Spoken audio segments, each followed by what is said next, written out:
Mazmur 19 ini ditulis oleh Daud. Dan ini Daud menceritakan bagaimana pemahaman dia atau renungan dia, ya, pendapat dia, pengakuan dia tentang firman Tuhan. Saya bacakan dari ayat 8 ya. Taurat Tuhan itu sempurna, menyegarkan jiwa. Peraturan Tuhan itu teguh, memberikan hikmat kepada orang yang tak berpengalaman. Titah Tuhan itu tepat, menyukakan hati. Perintah Tuhan itu murni, membuat mata bercahaya. Takut akan Tuhan itu suci, tetap ada untuk selamanya. Hukum-hukum Tuhan itu benar, adil semuanya. Lebih indah daripada emas, bahkan daripada banyak emas tua. Dan lebih manis daripada madu, bahkan daripada madu tetesan dari sarang lebah. Lagi pula hamba-Mu diperingatkan oleh semuanya itu, dan orang yang berpegang padanya mendapat upah yang besar. Siapakah yang dapat mengetahui kesesatan? Bebaskanlah aku dari apa yang tidak kusadari. Lindungilah hamba-Mu juga terhadap orang yang kurang ajar. Janganlah mereka menguasai aku, maka aku menjadi tak bercela dan bebas dari pelanggaran besar. Coba kita lihat ya, satu persatu. Dikatakan di ayat 8 ini, Taurat Tuhan itu sempurna, menyegarkan jiwa. Kalau kita ingat, salah satu mazmur yang sangat terkenal, ditulis juga oleh Daud, yaitu Mazmur 23. Dia mengatakan, Tuhan adalah gembalaku, takkan kekurangan aku. Ia memberikan aku di padang yang berumput hijau. Ia membimbing aku ke air yang tenang. Lalu berikutnya dikatakan, ia menyegarkan jiwaku. Ya. Baru lebih lanjut lagi, ia menuntun aku di jalan yang benar oleh karena namanya. Jadi kalau kita hubungkan, bagaimana Tuhan menyegarkan jiwa Daud, ya, seperti dia katakan di Mazmur pasal 23, yaitu lewat firman Tuhan, ya, firman Tuhan yang dia renungkan. Ya, dikatakan Taurat Tuhan itu sempurna, menyegarkan jiwa. Lalu lebih lanjut dikatakan peraturan Tuhan itu teguh, memberikan hikmat kepada orang yang tak berpengalaman. Ada ayat lain di kitab Mazmur yang mengatakan, aku lebih bijak daripada orang tua, ya, atau orang-orang yang lebih lanjut usianya, oleh karena aku memegang atau merenungkan firman-Mu. Jadi, kalau kita banyak merenungkan firman Tuhan, kita dapat hikmat. Sehingga kadang-kadang kita nggak perlu mengalami sesuatu yang memang tidak perlu dialami. Sementara orang-orang tertentu atau sebagian orang itu mendapatkan pelajaran ketika sudah melewati berbagai pengalaman, termasuk pengalaman yang tidak nyaman, ya, yang tidak enak, karena mereka tidak tahu, ya. Sebagai contoh, misalnya begini, ya, 2 tahun yang lalu, ya, saya dengan istri, dengan adik saya tuh kami ada di Paris. Nah, kami nggak tahu waktu kami sampai di sana, kami beli tiket kereta yang bisa berlaku kalau nggak salah 3 hari. Lalu udah aja kami beli itu, ya. Kemudian itu tulisannya di situ bahasanya bahasa Perancis, ya. Lalu kami pergi selama kalau nggak salah 2 hari, ya, kami pakai tiket itu. Tapi malam terakhir sebelum kami kembali ke hotel di stasiun, ya, tiba-tiba ada pemeriksaan, ya. Lalu tiket kami diperiksa, ternyata kosong. Jadi rupanya di situ harus ditulis ya nomor paspor dan kemudian tanggal kami beli tiket itu. Ya. Itu agak aneh sebenarnya, bayangkan negara maju ya jual tiket, lalu tiket keretanya itu kan sebenarnya kalau komputer tinggal di print ada tanggalnya kan bisa ketahuan, tapi itu nggak ada. Dan rupanya harusnya kami tulis gitu nomor paspor kemudian tanggal kami beli tiket itu ya, karena kalau kosong itu bisa dipakai berkali-kali oleh orang lain gitu, jadi alasannya seperti itu. Tapi kan kami nggak tahu ya, tidak punya pengalaman itu, nggak ada yang memberitahu, dan seharusnya orang yang di loket itu dia memberitahu kepada kami, ini ditulis ya nomor paspor dan tanggal hari ini gitu. Kebetulan juga yang jual tiket pada saat itu tidak bisa bahasa Inggris, tapi ada yang temannya yang bisa bahasa Inggris ya, yang dia sempat panggil juga waktu kami tanya beberapa hal, tapi temannya nggak beritahu ya. Nah, singkat cerita, walaupun sudah agak berdebat ya, kami cerita kami baru datang, kami tulis dan sebagainya, tetap saja nggak bisa diterima dan harus bayar denda yang lumayan mahal. Nah, ini tidak punya pengalaman, jadi nggak tahu. Tapi ya ini juga saya belajar ya, kalau saya ingat saat itu, kadang-kadang ada hal sepele ya yang membuat kita itu apa istilahnya ya? Kalau kita cukup waktu untuk merenungkan firman atau membangun hubungan dengan Tuhan, kita akan punya kepekaan tertentu sehingga kita terhindar dari hal-hal yang tidak perlu. Ya, mungkin Tuhan bisa buat kita melewati jalan yang lain, atau pada saat itu orang tersebut ya yang tiba-tiba bertugas itu menjaga dan kesannya menjebak ya, karena banyak turis yang kena jebak di situ ya. Nah, bisa aja orang itu saat itu nggak ada di situ ya. Nah, ini pelajaran banyak sekali ya, karena penting sekali buat kita itu memiliki jiwa yang segar. Ya, di ayat 8 dikatakan Taurat Tuhan itu sempurna, menyegarkan jiwa atau memulihkan jiwa. Ya, kalau kita pagi ya cukup untuk mengizinkan firman Tuhan menyegarkan jiwa kita, memulihkan jiwa kita, maka kita akan lebih peka menangkap tuntunannya. Bahkan kita akan terhindar dari hal-hal yang tidak perlu, dan kita juga diberi hikmat ya oleh Tuhan, walaupun kita nggak punya pengalaman seperti itu, pengalaman yang memang nggak nyaman, tapi yang mengajar gitu ya. Kan nggak perlu kita ngalami hal-hal yang memang harusnya tidak perlu ya. Titah Tuhan itu tepat, menyukakan hati. Nah, ini rupanya salah satu hal yang Daud miliki ya. Dia memuji Tuhan, dia mengakui bahwa perintah Tuhan itu tepat, dan tidak hanya itu, dia bilang perintah Tuhan itu murni, membuat mata bercahaya. Ya. Kalau baca Daud ketika dipanggil untuk diurapi, ya begitu dia muncul dikatakan ia kemerah-merahan, ya elok parasnya ya. Dan saya percaya bahwa Daud punya mata yang bercahaya.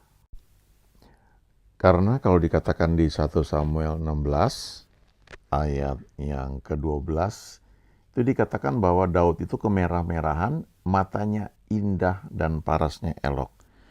Dalam terjemahan lain dikatakan matanya itu menarik ya, attractive eyes. Dia punya mata yang menarik. Nah,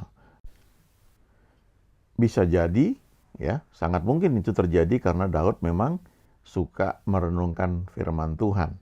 Nah, firman Tuhan itu kalau kita renungkan, kita camkan, itu memberi kekuatan, memberikan janji kepada kita, sehingga seperti Daud, ya walaupun dia muda, dia punya mata yang menarik, yang bercahaya. Ya, orang yang berpandangan sangat positif tentang masa depan karena dia tahu dia kenal Tuhan. Nah, itu terbukti waktu dia mau menghadapi Goliat. Ya.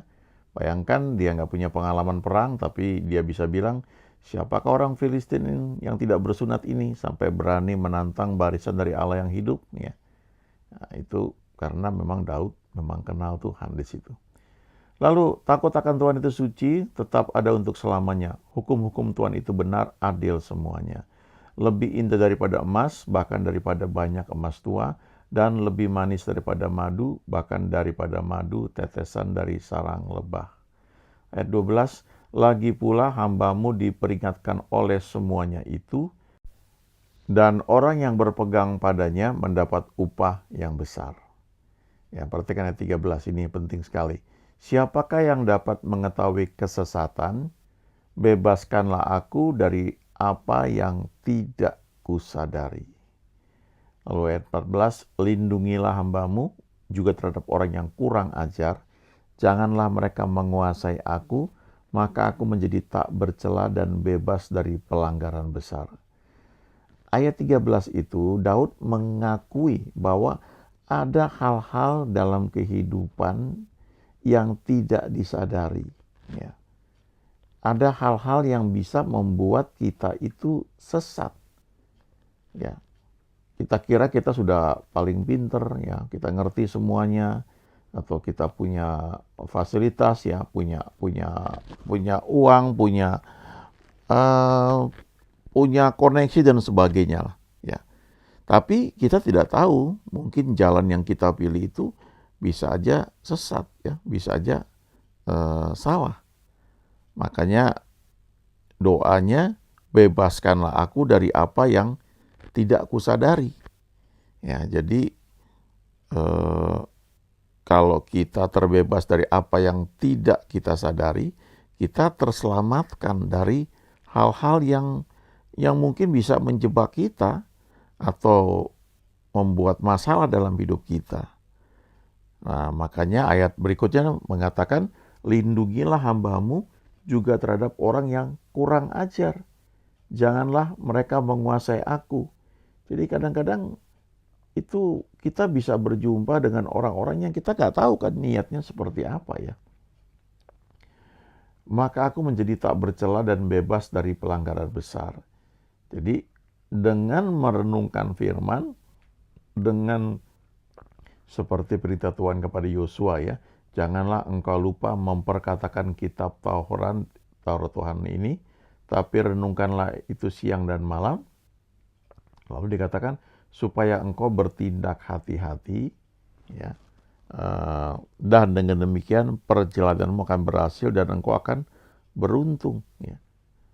Jadi ketika Tuhan memberitakan kepada Yosua yang waktu itu harus menggantikan Musa, ya, dia bilang jangan takut, tapi engkau harus merenungkan firman Tuhan senantiasa. Ya, jangan lupa memperkatakan.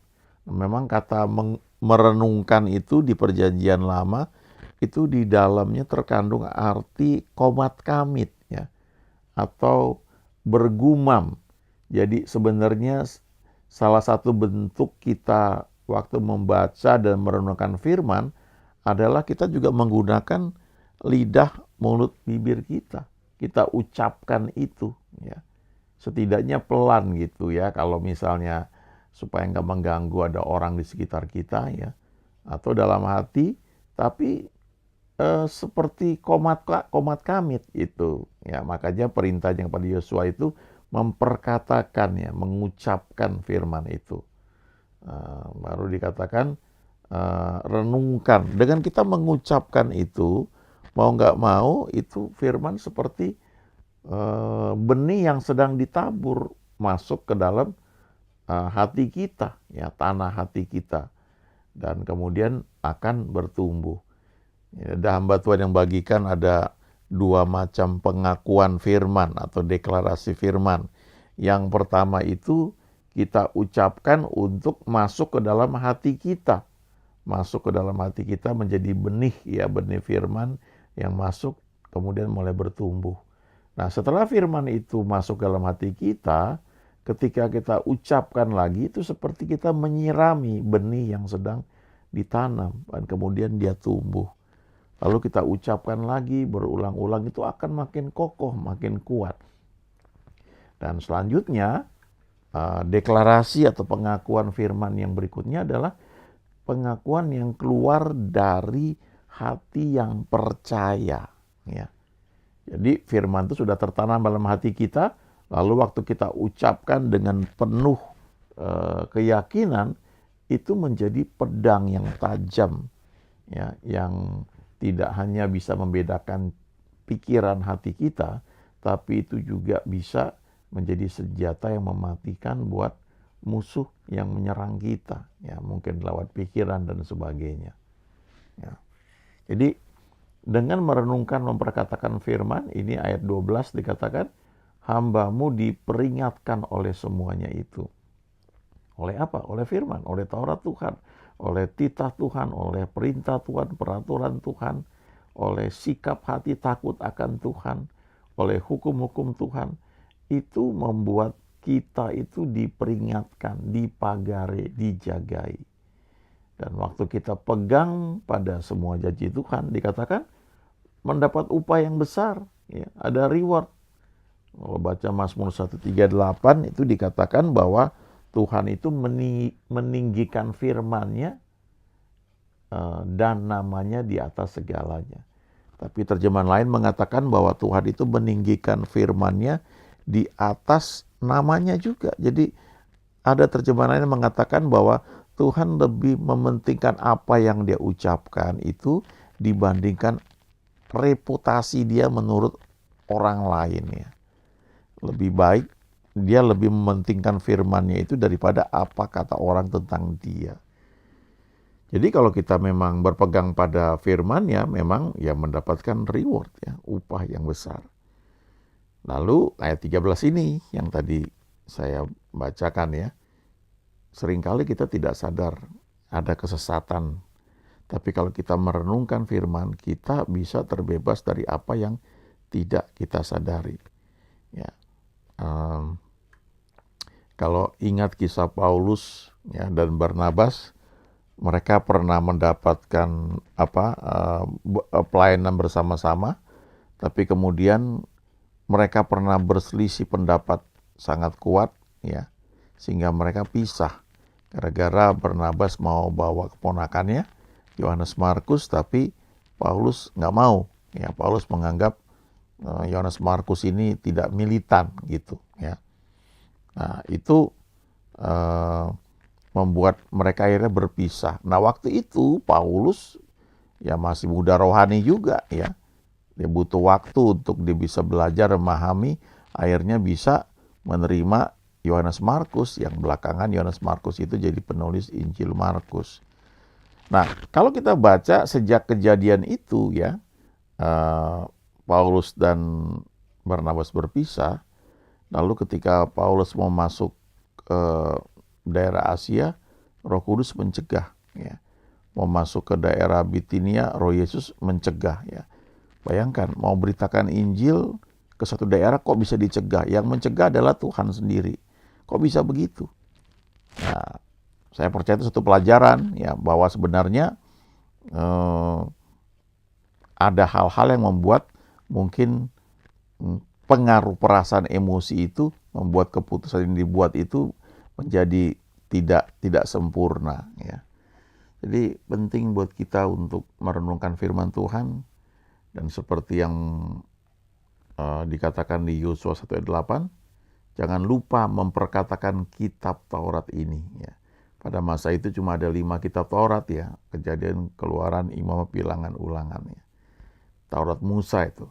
Tapi renungkanlah itu siang dan malam, supaya engkau bertindak hati-hati, sesuai dengan segala yang tertulis di dalamnya.